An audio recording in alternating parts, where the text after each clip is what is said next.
Habari, katika video hii nataka kuonyesha jinsi ya kurudisha taarifa za kikundi cha mfano kirudi kama mwanzo pale ambako ndo umeweka kwenye simu yako.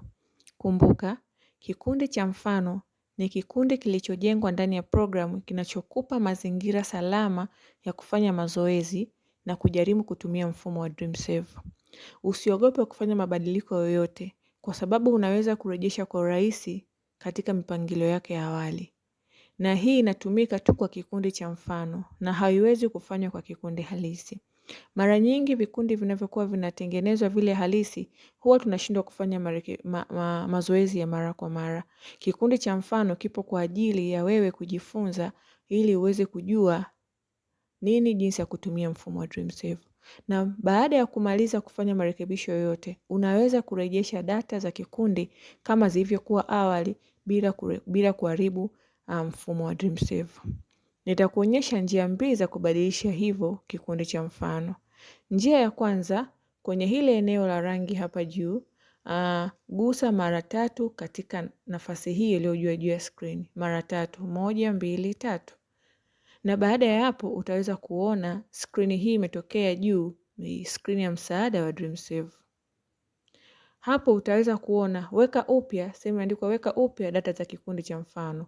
Utaminya weka upya na utasema imekamilika. Baada ya hapo, mfumo huu utakutoa nje au utabidi utoke nje kwa sababu umefanya marekebisho. Baada ya mfumo kukutoa nje, unaweza kuendelea na kuingia tena kwenye kikundi cha mfano na kuendelea na mazoezi mengine. Njia ya pili ya kurejesha data za kikundi cha mfano ni kufanya kile tulichokifanya hapa kwenye ukurasa wa karibu DreamSave. Hebu tujaribu. Gusa mara 3 tena katika nafasi iliyo juu ya screen ya DreamSave au hii sehemu ambayo ina rangi tofauti na nyingine. 1, 2, 3. Baada ya hapo utaona tena kisanduku cha msaada wa DreamSave kimetokea. Weka alama kwenye kisanduku cha weka upya data za kikundi cha mfano. Na ubofye imekamilika. Mfumo utakutoa nje baada ya kureset kikundi cha mfano.